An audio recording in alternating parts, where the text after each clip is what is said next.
On June 7, 1998, Byrd, age 49, accepted a ride from Sean Berry, age 24, Lawrence Russell Brewer, age 31, and John King, age 23. Berry, who was driving, was acquainted with Byrd from around town.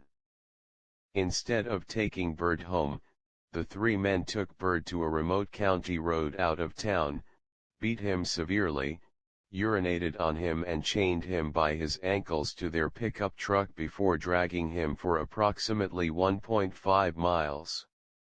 Brewer later claimed that Byrd's throat had been slashed by Berry before he was dragged. However, forensic evidence suggests that Byrd had been attempting to keep his head up while being dragged, and an autopsy suggested that Byrd was alive during much of the dragging. Byrd died after his right arm and head were severed when his body hit a culvert. Byrd's brain and skull were found intact, further suggesting he maintained consciousness while being dragged. Berry, Brewer and King dumped the mutilated remains of the body in front of an African American church on Huff Creek Road, then drove off to a barbecue. Along the area where Byrd was dragged, police found a wrench with Berry written on it. They also found a lighter that was inscribed with Possum, which was King's prison nickname. The following morning, Byrd's limbs were found scattered across a seldom-used road. The police found 81 places that were littered with Byrd's remains. State law enforcement officials, along with Jasper's district attorney, determined that since Brewer and King were well-known white supremacists, the murder was a hate crime. They decided to call upon the Federal Bureau of Investigation less than 24 hours after the discovery of Byrd's remains.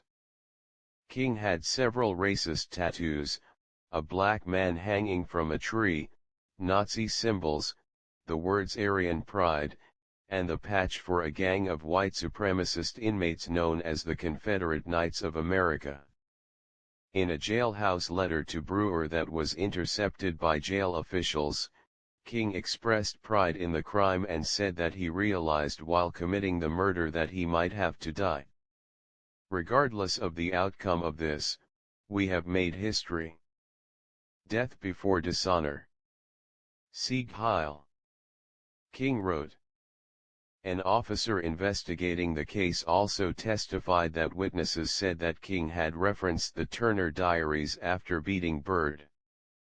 Berry, Brewer and King were tried and convicted for Byrd's murder. Brewer and King received the death penalty, while Berry was sentenced to life in prison. Brewer was executed by lethal injection on September 21, 2011, while King remains on Texas death row.